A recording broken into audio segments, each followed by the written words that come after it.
بسم اللہ الرحمن الرحیم۔ آپ دیکھ رہے ہیں حضرت بلال رضی اللہ تعالیٰ عنہ کی ایمان افروز داستان حیات کی سیریز۔ آج کی یہ ہماری ایپیسوڈ نمبر 34 ہے۔ اس سے پچھلی ویڈیو میں ہم نے بات کی کہ حضرت عثمان رضی اللہ تعالیٰ عنہ کو نبی کریم صلی اللہ علیہ وسلم نے مدینہ سے مکہ بھیجا کہ قریش کے حالات معلوم کریں، اور تبھی یہ اطلاع ملتی ہے کہ حضرت عثمان رضی اللہ تعالیٰ عنہ کو شہید کر دیا گیا۔ اس کے بعد نبی کریم صلی اللہ علیہ وسلم نے حضرت عثمان رضی اللہ تعالیٰ عنہ کے خون کا بدلہ لینے کے لیے بیعت کی۔ سب نے عہد کر لیا کہ مر جائیں گے مگر میدان سے نہیں ہٹیں گے۔ سب سے پہلے بیعت رضوان کی ساتھ عکاشہ بن محسن کے بڑے بھائی ابو سنان بن محسن کے حصے میں آئی۔ یہ عکاشہ سے 20 برس بڑے تھے۔ ابو سنان بن محسن، ان کا نام وہب تھا۔ اس کے بعد تو تانا بن گیا۔ سب حضور نبی کریم صلی اللہ علیہ وسلم کے ہاتھ پر بیعت کر چکے، تو نبی کریم صلی اللہ علیہ وسلم نے اپنا دست راست اپنے ہی بائیں ہاتھ پر رکھ کر فرمایا کہ یہ عثمان کا ہاتھ ہے۔ صرف ایک منافق جد ابن ابی قیس ایک اونٹ کے پیچھے چھپا رہا اور اس بدبخت نے بیعت نہیں کی۔ بیعت کا سلسلہ ختم ہوتے ہی سب نے تلواریں میان سے نکال لیں۔ ہمیں اب یقین تھا کہ مقابلہ ہو کر رہے گا، اور یہ بھی فتح کہ انشاءاللہ ہماری ہی فتح ہوگی یا جام شہادت نصیب ہوگا، جس سے روح میں ایک فرحت و شادمانی کا احساس تھا۔ اتنے میں حضرت عثمان رضی اللہ تعالیٰ عنہ کی خیریت کی اطلاع آئی۔ کہنے کو تو حدیبیہ کے ایک نوخیز ہلکے سبز رنگ کی پتیوں سے بھرے ہوئے درخت کے نیچے پیش آنے والا یہ ایک چھوٹا سا واقعہ تھا، مگر اس کی باز گشت رہتی دنیا تک سنائی دیتی رہے گی۔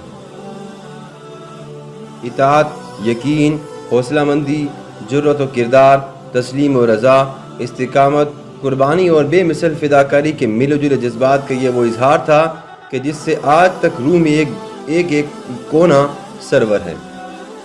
حضرت عثمان رضی اللہ تعالیٰ واپس تشریف لائے تو انہوں نے بتایا کہ قریش کو آپ کے اصل مقصد کا علم ہو گیا ہے۔ وہ اقرار بھی کرتے ہیں کہ انہیں حرمت والے مہینوں میں کسی کو حج عمرہ کرنے سے روکنے کا حق نہیں ہے، لیکن وہ صرف اس بار اجازت دینے سے قاصر ہیں۔ پھر اہل مکہ نے سہیل بن عمر رضی اللہ تعالیٰ عنہ کو بھیجا، جو کہ قریش کے آخری قاصد تھے۔ سہیل بن عمر نے معاہدے کی جو شرائط پیش کی وہ ہم سب کو یک طرفہ محسوس ہوئیں، لیکن جب نبی کریم صلی اللہ علیہ وسلم نے قبول فرما لیا تو کسی کو معترض ہونے کی کوئی گنجائش باقی نہیں رہی۔ معاہدے کے متن پر بسم اللہ الرحمن الرحیم کی بجائے سہیل کے کہنے پر بِاسْمِكَ اللہم لکھا گیا۔ محمد رسول اللہ صلی اللہ علیہ وسلم کی بجائے سہیل کے اصرار پر محمد ابن عبداللہ تحریر ہوا۔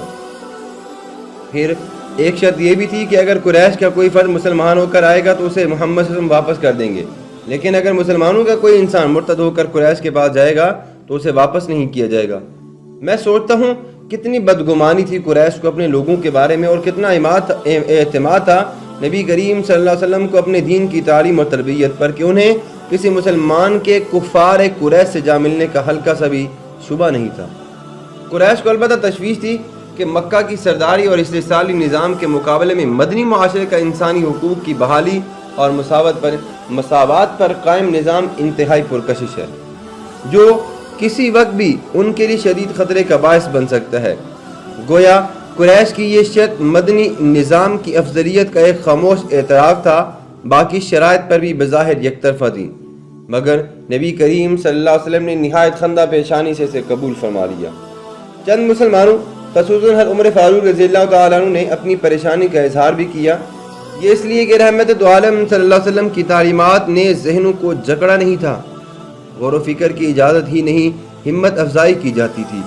ہر شخص اپنا معافی ضمیر بیان کر سکتا تھا، اور شخصی رائے کے آزادانہ اظہار کے بعد آخری فیصلہ جو تھا وہ اللہ اور اس کے رسول صلی اللہ علیہ وسلم کا ہوتا تھا۔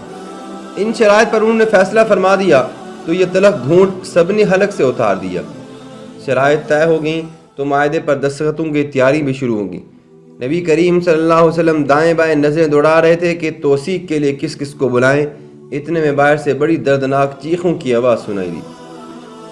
سب خیموں سے باہر نکل آئے، دیکھا تو سامنے ایک انتہائی دل دوز منظر تھا۔ ابو جندل، سہیل بن عمر کے چھوٹے بیٹے، چلا چلا کر مدد کے لیے پکار رہے تھے۔ ان کی حالت تھی کہ دیکھی نہیں جاتی تھی۔ پاؤں میں بھاری بھاری بیڑیاں، چلتے تھے تو ان کی جھنکار سنائی دیتی۔ ان کے ساتھ ہمارے ساتھیوں کا ہجوم تھا، ہر ایک دم بخود مبہوت، کسی کی سمجھ میں نہیں رہا تھا کہ ماجرا کیا ہے۔ سہیل کے بڑے بیٹے عبداللہ بن سہیل اللہ کے فضل سے پہلے ہی حلقہ اسلام میں آ چکے تھے، اور وہ اس وقت ہم لوگوں میں شامل بھی تھے۔ اپنے چھوٹے بھائی کی حالت زار دیکھ کر ان سے رہا نہ گیا، بے ساختہ انہیں سنبھالنے کے لیے لپک کر آگے بڑھے۔ اتنے میں سہیل بن عمر بھی خیمے سے باہر آ چکا تھا۔ اس نے آؤ دیکھا نہ تاؤ دیکھا، ایک ہاتھ سے عبداللہ کو دھکا دے کر پرے کیا اور ابو جندل کی زنجیر کو جو ان کے گلے سے لٹک گئی تھی پکڑ کر اس زور سے کھینچا کہ وہ زمین پر آ رہے۔ پھر اسی زنجیر کے سرے کو گھما کر اس بے دردی سے ان کے منہ پر مارا کہ شدت ضرب سے ان کا چہرہ لہولہان ہو گیا۔ ساتھ ہی سہیل نے مڑ کر نبی کریم صلی اللہ علیہ وسلم کی سمت دیکھا اور کہا کہ محمد صلی اللہ علیہ وسلم ہمارا معاہدہ ابو جندل کے آنے سے قبل طے ہو چکا تھا، اس کی روح سے اب آپ لوگوں کو اسے میرے حوالے کرنا ہوگا۔ ہوا یہ تھا کہ ابو جندل رضی اللہ تعالیٰ عنہ چند روز قبل اسلام لے آئے تھے۔ سہیل بن عمر جو اپنے بڑے بیٹے کے مسلمان ہونے کا غم بھی نہیں بھلا پائے تھے، ابو جندل کے اسلام لانے کی خبر سن کر وہ اتنا سخت غصے ہوئے، سخت سی پا ہوا کہ اس نے انہیں زنجیروں میں جکڑوا کر مکہ کے کسی تہہ خانے میں قید رکھ کر، جہاں سے وہ کسی طرح زنجیریں توڑ کر آزاد ہو گئے تھے، اور سیدھا انہوں نے ہمارے خیموں کا رخ کیا۔ لیکن آج یہ ان کے ساتھ کیا ماجرا ہو رہا ہے؟ آج ان کے ساتھ ان پر اتنا ظلم کیسے ہو رہا ہے اور کون کر رہا ہے؟ نبی کریم صلی اللہ علیہ وسلم کے صادق و عادل تھے۔ سہیل کی بات سن کر ایک لمحے کے توقف کے بغیر اعلان فرما دیا کہ ہاں واقعی ابو جندل سہیل کے ساتھ جائیں گے۔ ابو جندل جو انتہائی بے چارگی کی حالت میں حضور نبی کریم صلی اللہ علیہ وسلم کے فیصلے کے منتظر تھے، ایک بار پھر زور زور سے دہائی دینے لگے۔ جو کچھ انہوں نے نبی کریم صلی اللہ علیہ وسلم کی زبانی سے سنا ان کی فہم سے بالا تھا، مگر نبی کریم صلی اللہ علیہ وسلم نے آگے بڑھ کر ان کے شانے پر ہاتھ رکھا اور انہیں دلاسا دلایا، صبر کی تلقین فرمائی اور کہا کہ وہ جو وجود وقار و مختار ہے یقیناً اس کے لیے کوئی نہ کوئی وہ راستہ ضرور پیدا کرے گا۔ نبی کریم صلی اللہ علیہ وسلم نے یہ مختصر کلمات بارگاہ الہی میں جس طرح مستجاب بعد الدعوات ہوئی، یہ ایک الگ داستان ہے۔ کبھی موقع ملا تو ضرور بتاؤں گا کہ حدیبیہ کے اسی مظلوم ابو جندل نے اپنے ایک ہم خیال ابو البصیر کے ساتھ مل کر معاہدے کی شرائط کے اندر رہتے ہوئے مکہ کے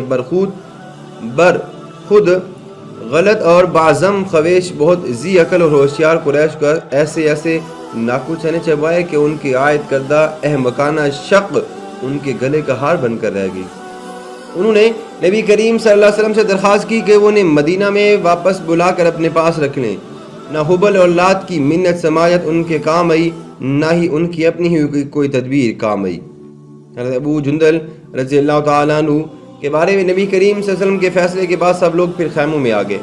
معاہدہ سامنے رکھا گیا اور حضور نبی کریم صلی اللہ علیہ وسلم کی طرف سے ابو بکر، عمر، علی، عبد الرحمن بن عوف اور محمد بن مسلمہ کے دستخط کروائے گئے۔ ان کے علاوہ آپ صلی اللہ علیہ وسلم نے سہیل کے بیٹے عبداللہ بن سہیل سے بھی معاہدے کی توثیق کروائی۔ اس سارے عرصے میں حضور نبی کریم صلی اللہ علیہ وسلم ایک سمت میں کھڑے رہے، جو دستخط کرتا جاتا حضور نبی کریم صلی اللہ علیہ وسلم کے پاس آ کر کھڑا ہو جاتا۔ اس تمام عرصے میں میں خیمے کے مدخل پر کھڑا سوچ میں گم تھا۔ خیمے کا پردہ اٹھا ہوا تھا اور سامنے کچھ فاصلے پر مجھے وہ کیکر کا درخت آج بھی نظر آ رہا تھا جس کے نیچے بیعت رضوان ہوئی تھی۔ درخت کی چھدری شاخوں کے پیچھے سورج نصف النہار سے نیچے آ چکا تھا اور اس کی افقی روشنی میں درخت کی نوخیز نازک پتیوں کے کنارے زردی مائل نظر آ رہے تھے، جیسے ہر پتی پر سونے کی باریک سی جھالر لگی ہوئی ہو۔ درخت کی شاخیں ہلکی ہلکی ہوا میں ہلکورے لیتی تو پٹیاں یوں لرزتی کہ سارا درخت جھلملا اٹھتا۔ کبھی میں خیمے کے اندر دیکھتا، کبھی میں باہر دیکھتا، مجھے کوئی اندر سے کوئی پکار ہے، کوئی باہر سے پکار ہے، بلال دیکھ تیری آنکھوں کے سامنے تاریخی عالم کا ایک عظیم باب رقم ہو رہا ہے۔ گواہ رہنا کہ مسلمانوں نے کس جذبہ ایمانی سے اپنی ہادی برحق نبی کریم صلی اللہ علیہ وسلم کی رضا کے سامنے سر تسلیم خم کیا۔ یاد رکھنا اور راضی رہنا، کیکر کی یہ باریک باریک پتیاں رت بدلتے ہی پیوند خاک ہو جائیں گی۔ یہ درخت بھی نہیں رہے گا اور بلال تو بھی نہیں، لیکن جو کچھ اس درخت اور اس کی پتیوں نے دیکھا اور بلال جو کچھ تو نے دیکھا اور دیکھ رہا ہے، وہ تاریخ کے ماتھے کا جھومر بن کر ہمیشہ زندہ و تابند رہے گا۔ معاہدہ ضبط تحریر میں آ گیا۔ نبی کریم صلی اللہ علیہ وسلم نے معاہدے پر دستخط بھی کر دیے۔ محترم سامعین، یہ تھی حضرت بلال رضی اللہ تعالیٰ عنہ کی ایمان افروز داستان حیات کی ایپیسوڈ نمبر 34، جو کہ یہاں پہ مکمل ہوتی ہے۔